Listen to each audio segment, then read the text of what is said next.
I just have to make a video on this at this point because I am sick of it. I can't stand it any longer. I cannot have any more of you fall for these scams from these self-proclaimed social media gurus because it's ridiculous. Are there great coaches out there? Yes. Are there coaches that are extremely talented, incredibly intelligent, and very capable of expediting the process of the creator journey?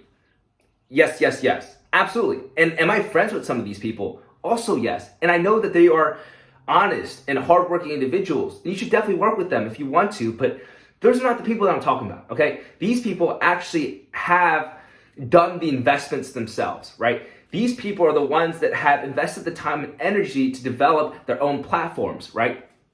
To create an audience, not just an audience that's big in number, but an audience that actually engages with their posts, an audience that actually cares about the creator, an audience that is a demographic that they're looking for. That all takes time and skill and knowledge to be able to develop. Those people are great. The people that I'm talking about that are scamming you are these people that are creating TikToks and Instagram Reels acting like they know everything, and then you go to their page and they have substantial following, and you look at it and you're like, oh, this is strange. Their engagement doesn't match up with their following. Probably because they bought their following and they just want to act like they know everything, right? And so what they'll do is, and this is something to look for, is like they will overcomplicate and focus on the smallest details and try to make it seem like that's what makes or breaks the people's content, right? And so then people are like, oh, I never thought about that. You probably didn't think about that because it doesn't really matter that much in the grand scheme of things. And it certainly doesn't matter too much to a beginner because there's so many other hurdles that you have to tackle on as a beginner. But they'll hook you in with these non-important small details and acting like they know the secrets to all this content creation. That is, it's just not true. It's just not true. Like, look, I won't ever say that content creation is easy. It's very hard. It requires a lot of work, but so does every other skill to get good at. But it's not complex. It's not complex. And in this video, I'm gonna break down just a few things that you should be aware of if you're just starting out social media. No lies here. I'm not trying to sell you anything or anything like that. This is just so imperative because I understand how much the creator economy is rising currently. And I would like for more and more people to get their hands in it because it's an incredible opportunity. Social media has changed my life. I never thought that I would ever be doing social media, but the problem with listening to some of these gurus that actually don't know what they're talking about and have just copied and pasted information from other coaching PDFs that they might have bought themselves or have gotten on the internet. The problem with this is that algorithms constantly evolve, okay? And so I was there from when TikTok became the most downloaded app 3 years ago. And I was there for the birth of Instagram Reels 2.5 years ago. The algorithm then, from now, is different. It's changed so much. But as a good creator that can sustain success over a long period of time, right? That's the goal. We don't care about having success for a few weeks. We don't care about big spikes in our following. We care about having sustained success because then you'll be able to monetize it, right? But if you hadn't gone through the process of trying to continuously adapt to the algorithm's changes and still have success over a long period of time, how the heck are you going to teach other people that, right? And so that's the problem when you have the so-called social media gurus, when they hadn't done the work themselves and are just looking to make a quick buck, they aren't going to actually be able to help you when it gets hard, right? Like when you need that extra guidance in areas that they wouldn't have experienced because they haven't tried it themselves, right? So this is all to say, there are great coaches out there and you should definitely use them if you have the money to invest in those programs. But we're going to do whatever we can to have you come out of this video and start your journey today because I think it's a no-brainer, okay? And I think that after this video, hopefully you think the same. And just as a quick side note, before we move into the remainder of this video, this will be focused on short form content because for the last 3 years, that's what my experience has been in. So TikToks and utilizing Instagram Reels to build your Instagram pages. And that's where I found my success. I don't want to speak on something that I might not necessarily know all the ins and outs of, right?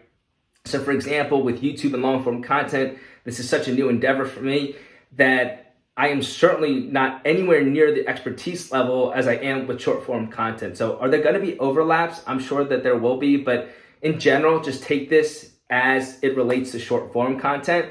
But actually, in fact, this works out really well because I've seen a lot of scams centered on short form content.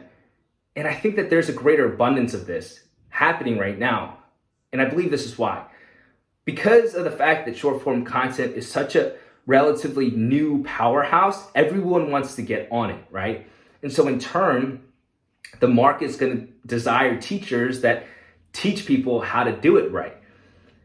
But because of the fact that it hasn't been around for long, there just hasn't been enough time for these so-called social media gurus to actually establish an audience like the one that we were just talking about. But don't think that with short form content, it's not as monetizable, right? There are people and creators that make thousands and thousands and thousands of dollars just focusing on short form content. And with the fact that YouTube has now come out with shorts, Snapchat has come out with spotlights, I believe that short form content is here to stay. So you might as well try and hear and figure out how to get good at it. Never, and I mean never, pay for inorganic reach, especially when you're starting out. This is actually one of the services that a lot of these scams provide, right?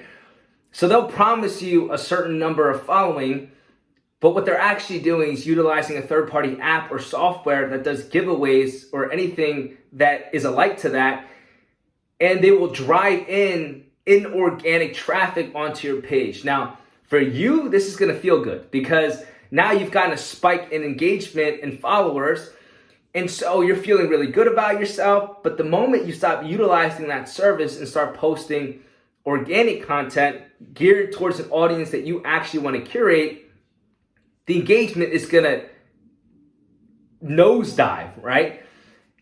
And if that agency is deceptive enough, sure, the algorithm might not flag your account and recognize the fact that it was inorganic traffic at first, but what it will see is the fact that you had all this content that was performing well, but now you have all this content when you're posting organically that isn't performing well. So it's like this. Then they're going to deem this content that you're posting now as ineffective and they won't push it out anymore.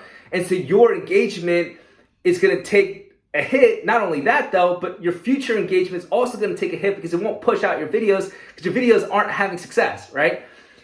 And so then a lot of people, especially people that aren't so familiar with the social media realm, what they'll do is go back to that service provider and say, all right, I missed that type of engagement, so I'm gonna give you another $1,000 and could you boost in more followers? But that's even worse, right? You're digging yourself in a deeper and deeper hole because eventually you need to start drawing in organic traffic if you want to create a substantial following and one that actually cares about you, right? Now, could you potentially deceive companies that aren't very knowledgeable with social media to give you a partnership deal with this fake following? Potentially, right? But one, that's icky. That's gross. Don't do that. Don't lie to people. But two, those aren't the types of partnerships that you're looking for because they're probably just going to give you a product, and that's not enough for you to sustain a living off of social media.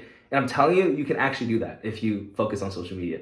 Or not even focus on it, but just take the time to do it. And we'll go into that. But there's so many problems with paying for inorganic reach. So please keep an eye out on it. Really, it's not so much about looking for virality. It's not really about quick growth, right? It's about doing things the right way. So when you do get a community, it's one that you were looking for, and it's actually one that allows you to utilize social media for everything that you want to do with it, right? So that includes utilizing it as a full-time job or whatever your goals may be. So never pay for inorganic reach, never. Let's address the main issues that are holding you back. If you're someone that has been thinking about doing social media for some time now, but haven't really taken that first step, these are probably issues that you're going through. And I'm gonna break it down into two buckets actually. We'll do the mental hurdles and then we'll do the technical hurdles.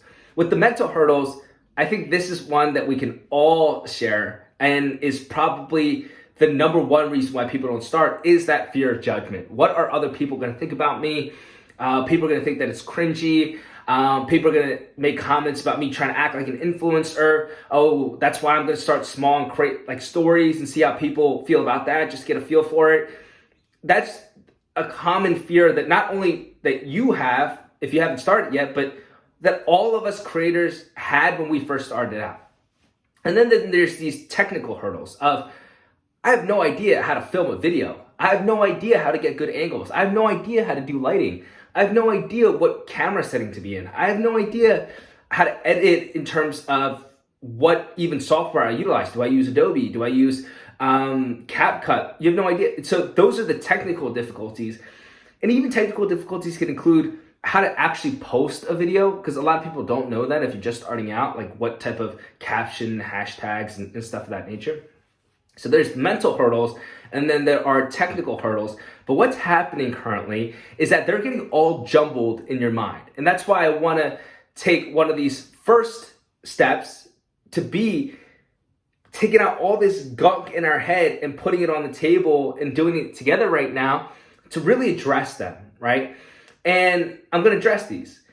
First, with this mental hurdle of the judgment, the fear of others, there's this spotlight effect that people talk about a lot. And it's this idea of we think everyone's eyes are on us.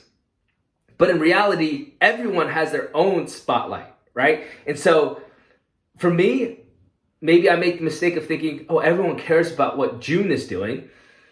But in reality, when my friend Santi walks past, Santi's just thinking about, is people thinking about Santi, right? Or if my friend Alec walks by, he's thinking about Alec. Like, people are not thinking about you as much as you think that they are. And it's that spotlight effect. And maybe that's a brutal reality that people don't really care about you and what you're doing. But in this case, it eases some of that anxiety, because if your friend was to start posting, you wouldn't judge them, right? Or you shouldn't judge them. And so give your friends the benefit of the doubt that they won't judge you. Now, that doesn't mean that there won't be haters. And there absolutely will be haters. And if I was to tell you that it's going to be easy ride in terms of, oh, everyone's going to support you and everyone's going to be your best friend through it all, absolutely not. I used to get so much hate on every post. And even if it wasn't in the comments, it would be in person. People would make snarky comments like, oh, you're acting like an influencer. Oh, that was really cringe. I didn't want to see that. So you know what I would do is mute right away. Mute. Unfollow. Like, I don't need that negative energy in my space. I don't need it. I don't need you in my life to be able to create content consistently. And so, actually, in fact, I found that's a pretty good sign that you're doing something right. When you are getting hate, that means that you're probably doing something right, because of the fact that you're probably then creating content that is actually real, raw, and authentic to you. If you're just posting like quotes and stuff like that, or just songs, everyone does that, and then people think that that's normal. But if you're creating content where you're being vulnerable with the content and you're showcasing your lifestyle, that is transparent and that is real and authentic to you. And so people will make comments about it in terms of, oh, they feel uncomfortable when they're watching it. That's a good sign. Make people be in their own thoughts. That shouldn't affect you in your content creation. So it's the spotlight effect. And then two, there will be haters, but don't run away from the haters. Embrace them, because that usually means that you're doing something right. You're creating actually valuable content, and those people are just jealous that you're actually trying to do something about your life. Now, the technical hurdles. This is certainly an obstacle, right? But I'm going to tell you this. You don't need the gear. You don't need it. For the last 3 years, I've been utilizing a broken iPhone 10 to record all my videos. for TikTok and for Instagram. And I've had success, right? And a lot of my friends do the same. And I will tell you my entire editing process, right? I will utilize my phones to capture my content, and right away I'll put into CapCut and make simple edits out of it. And that's all. You don't need fancy equipment. Yes, later on down the line, if like years down the line, you're taking this as a serious hobby, then sure, invest in equipment. But if you're someone that's just starting out, you don't have to get the most high quality camera equipment or sound equipment. If you're watching this, you probably have an iPhone, or you probably have a smartphone that you can start filming content on. So you don't need that. I promise you don't need that. A lot of my friends that have a lot of success still use their phone to this day. It's really not that big of a deal. And in terms of the remainder technical hurdles that you're probably facing, that leads to the next point. You just have to get started, but take this rule. And this rule has been foolproof with anyone that I've personally worked with. And it's utilize 100 videos in which you fully embrace the beginner mindset. That's the rule. So 100 videos in which you deviate from the ideas of perfectionism and adhere to the ideas of experimentation and trial and error. 100 videos where you allow yourself to fail and suck at it, right? And this is the biggest misconception and what ultimately becomes the biggest hurdle for anyone trying to get started with social media. And it's the idea that we have to master the technical skills before producing videos, but that couldn't be further from the truth. It's actually the opposite. It's in the doing. It's in the process of making the videos that you can develop the technical skills. And to be frank, you don't know what good content is just yet, right? You might have an idea of what good content is, but you've never applied it. And it's only when you apply it that you get two things. You'll get the algorithm feedback, so that will definitely tell you what does well and what doesn't do well, but you'll also get audience feedback. And so you produce 100 videos, you'll see patterns of success. You'll see certain types of videos and strategies that work well for you and some that don't, and that's how you earn. But it's also in those 100 videos that I guarantee you'll be able to develop the technical skills that currently is holding you back. It's in the doing. You have to just get started. Stop trying to perfect your niche. I promise you, this is so unnecessary for you right now. And I know that this is very much in contrast to what most people will tell you when you're first starting out. They'll tell you not only do you have to find clarity in your niche, but get as specific as possible so that your content can be focused and easy to generate. Now, there certainly are some benefits to finding clarity early on with your niche, without a doubt. But especially in the standpoint of an agency or a coach telling you that really early on, a lot of the benefits reside on their end, right? What do I mean by this? Because it's a lot easier for them to help you with SEO, to help you with hashtags, to help you with generating content if you are much more narrow in your focus for your content, right? Because they can just look up that niche on TikTok and Instagram, find videos that are easy to replicate and just feed that to you. And there isn't much learning in that when you're first starting out. And that learning, we just talked about how important it was, right? And so, yes, there are benefits, and I'll speak a little bit more to the benefits in a little bit. But in general, to people just wanting to start out, I think it does more harm than good. And these are some of the harms, right? Number one, it's really hard and it creates unnecessary pressure, right? Because to tell someone that has never created content before that they need to find clarity in their audience profile that they'll be targeting for the next several months of their life, you can understand why that adds a level of pressure and it might hold them back from creating content in the first place. And the truth of the matter is, your niche will evolve. Not only is that expected, but that's a good thing. Because when I say that you'll figure out what works well and what doesn't work well, I don't mean just from the algorithm standpoint. I mean from your standpoint as a creator too, because you're going to figure out your likes and your dislikes. You're going to figure out what are some areas that you want to be more vulnerable in, that you want to be more transparent and raw and authentic with, and what are some areas of your life that you want to keep a little bit more private and you want to be more reserved. You will figure all of that stuff out, and those factors will change the audience that you're going to be targeting. So why spend so much of your time in the beginning trying to perfect this niche when you know that it will evolve over time, right? Number two, you as a human being have so many layers to your personality, and that's a beautiful thing, right? And so, yeah, you might like going to the gym, but the gym isn't your personality, right? Your personality in your life, the layers of it, can be that you are also a student, that you are a Papa John's employee, that you are a friend, that you are into fashion, that you are into music. You have these layers to you that can actually be great for content creation.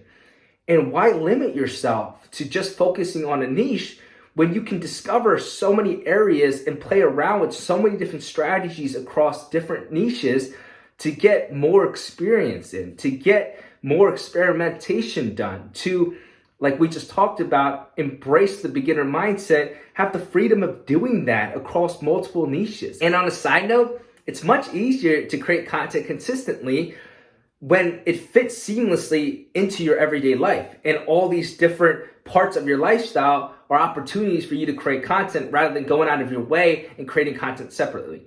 Does that make sense? And also, if you are generating content that is targeting a very specific niche, potentially that could make you replaceable, right? And so if you're making very specific gym content, but there's another creator that makes the same content as you, and there is no personality around your content because you haven't ever touched on all these other layers, then what stops that company from working with a different creator that creates similar content of similar quality but charges a lot less, right? You see, nobody can replace you. So embrace all the different layers of your personality and try and create content around any one of them. And so it doesn't limit you when you're generating content to start. And so it may be easier if you had a really specific niche of generating content more easily because you can just search up that niche on social media and try and replicate videos.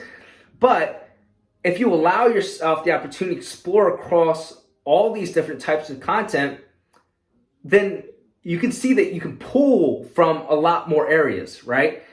And so, yeah, it might not be as guided, but you can be more creative with it, right? And that leads me to problem number 3, if you were to focus on such a specific niche. And that's that for a lot of people that I know, it sucks the joy out of it, right? Because say that you started with fitness content, but after 3 or 4 months down the line, after giving it a real fair attempt, maybe you did have some success with it, but you just didn't like making gym content, right? Because you hadn't tried it before. And so you tried making it and you're like, oh yeah, I'm not feeling this. It's a lot harder for you to step away from that and start generating content that will have good engagement when you have already built that audience entirely surrounded with fitness content. And so it might keep you stuck in that position and it takes the fun out of content creation, right? But let's say you had started out with not focused on such a niche and just generating content because it was fun.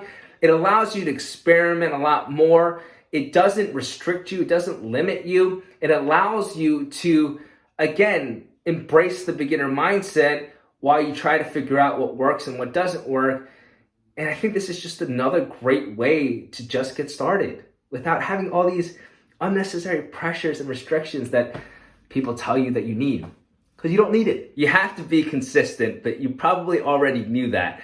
I think the more appropriate question here is, how do you be consistent? And my answer would be to develop a system in which it decreases the time for you to produce a video. And that system should also be optimizable so that the more inputs you give it over time, the better it gets at doing that. And really the goal here is to be focused and reliant on that system versus any external goals that you may have that could cause to be a distraction. So what I mean by all this, we'll use my experiences as the example here. The first 40 videos that I produced took me a really long time to make because I was exploring all those technical skills that we spoke about earlier in this video. I was discovering so many layers to the creation process that I wasn't even aware of as a beginner.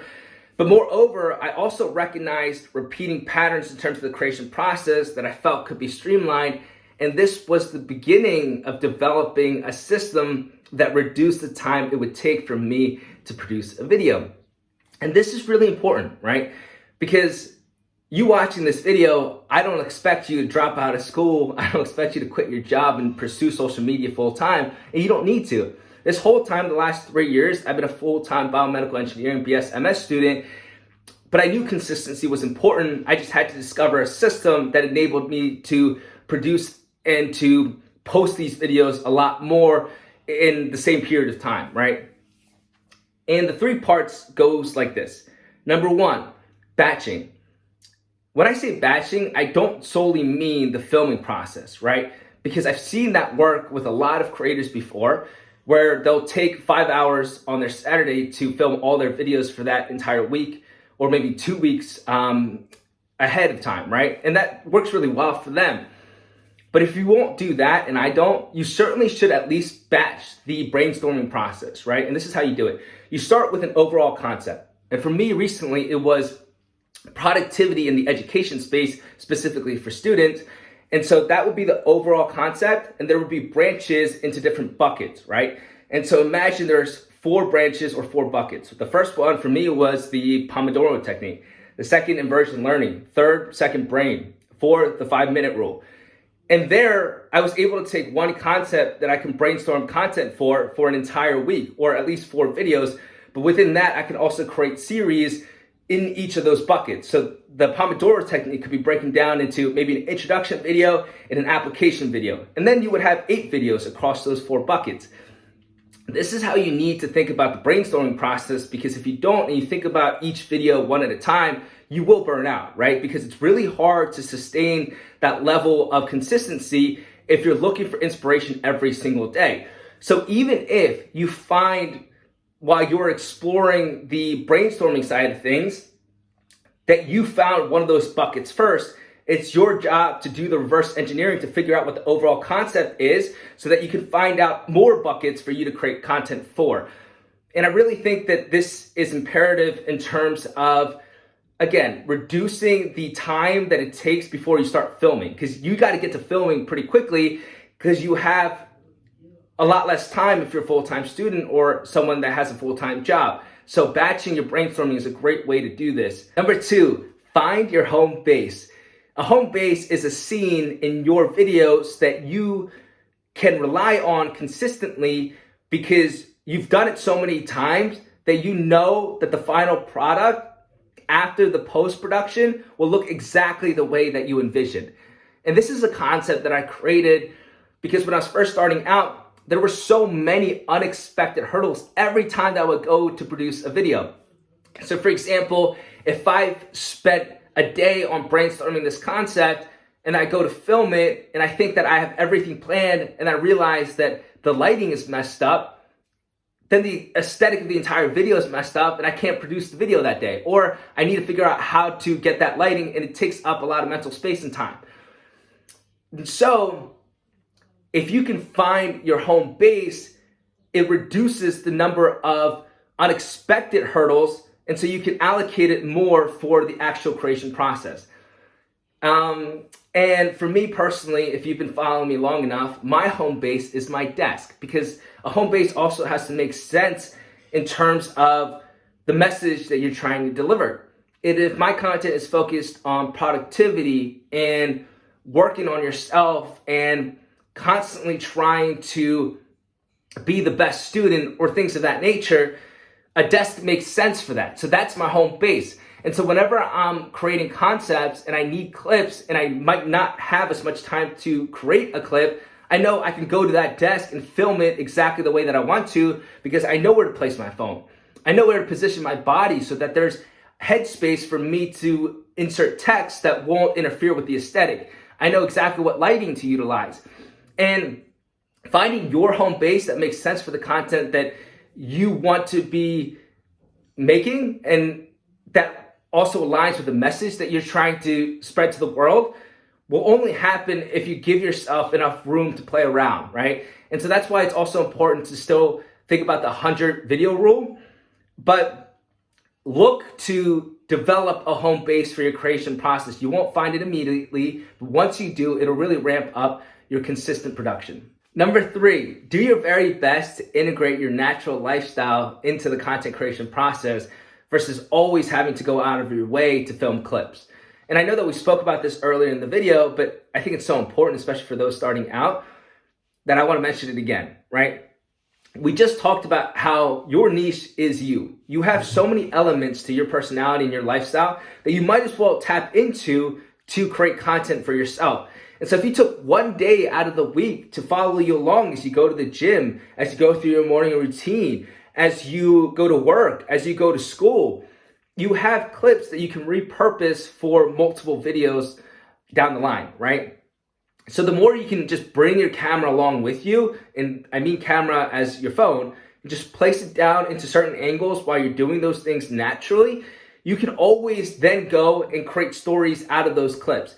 But it's a lot easier to do that when you have the clips. So just take your phone, I promise you, just one day out of the week and follow that routine that you would normally do. Don't worry about how it looks in terms of the aesthetic just yet. You'll get better at that, but just get those clips. I promise you, it'll help you so much in terms of the content creation process. And all three parts of this system that we just spoke about get better over time the more inputs you give it. Inputs meaning experiences with the video creation process. And that's why I spoke about the 100 video rule first, because you need enough volume to be able to optimize that system. So naturally, you will be able to see some of the patterns that I saw for myself that you can insert and tailor for the system that works well for you. Focus on your unfollowing more than your following. And I know that this is against your natural instincts and against what most people will tell you, because they're so focused on the techniques that gain you exposure. And yes, exposure is important, and there are techniques that work better than others, but you also must be focusing on cultivating the community that you are building, right? You have to be focused on gaining a connection, a real connection with your audience. You also have to be focused on making sure this is the community you even want to be building, right?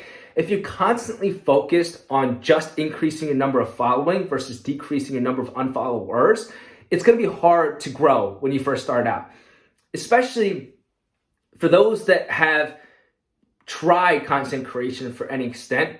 I think you know what I'm talking about, right? Because when you first start out, it is expected, it's entirely normal that you have more unfollowers than you have followers, right? Why is this happening? Number one, if you started from a personal page, there are just going to be some peers out there that don't necessarily want to support your content creator endeavor. That's okay. That's totally cool. Number two, short form content has allowed any account, no matter what size, to be discoverable, which is a great thing, right? It's great to get exposure utilizing short form content, but it's a lot harder to create depth because you're constantly competing with so many accounts for the engagement of your audience members. And so if you're not creating depth simultaneously as you are getting that exposure, there's no good, because then they're going to unfollow you, right? If they find a different creator and they might not necessarily want to support you because they have no connection to you, they don't actually support you, why would they continue to follow you, right? So gaining exposure is only the first part of it. This is where I really believe the amount of effort that you put into social media is going to completely dictate the result. Because of this. Because once you get them in the door in terms of, oh my goodness, they actually like my content enough to follow me, right? You better take the time to connect with that audience member, whether it's through your comments, whether it's through your DMs, whether it's through live sessions, whether it's through stories and those interactive stickers. You must be constantly interacting with your audience members, and that takes a lot of time, okay? But you must prioritize that to be able to decrease the number of unfollowers and create an audience that's super engaged, which will even help your exposure side because of the fact that they're staying engaged on all your posts and not just a few that went viral. So it's important to be focused on your unfollowing more than your following. Everything that we have been talking about in this video, in this really long video, I hope that you'll forgive me for that, and can see the importance in the concepts that I've been talking about, revolves around this idea of controlling what you can control. And what you can control right now is finishing this video and making your first TikTok and your first Instagram reel. Right now. I want you to create a video it can be as short as 15 seconds. Just go up on the camera and say, this is day one of my creation process, and June told me to do this, right? It could be literally as simple as that. And I share and tag it with me. I will comment, I will like on it, I'll hype you up. because it's really getting started that is the hardest part. And then you're going to figure out how to do all of this other stuff that I just spent, I don't know, the last 30 minutes talking about. Now, there are other aspects to this, and I would love to make a part 2 if this was interesting to you. It was just really hard to fit everything in it, because really this video was inspired due to the fact that the last 2 weeks, I have spoken to 15 of my followers through my Instagram DMs, and I hopped on a call with them because they kept asking me how to grow on social media. And so I genuinely wanted to help them succeed. And so we got on these calls, and I think 12 out of 15 of them told me the same thing. They told me that they got reached out to, or they found this ad for this coaching course, and I was like, can I see that coaching course? And really, I didn't see anything there that was of value, right? Of value for their hard-earned money, at least for the price point that they were buying these coaching courses with. And I want to share some of this information with you because having had success with short-form content, I know that it's not complex. It's really straightforward, but I also do recognize the fact that some of these tips might be reassuring to hear. And if I can continue to do that, I would love to do that. I think that short form content is a great opportunity for all of us. And I hope that you take advantage of it and literally create that video right now that I just spoke about. And literally for your next several days while you're creating content concepts and brainstorming them, you can just make videos every single day just of you on the camera saying something, right? So maybe the first day is, June told me to do this. Maybe the second one just talks about your day. And you'll get good at it. I promise you'll get good at it.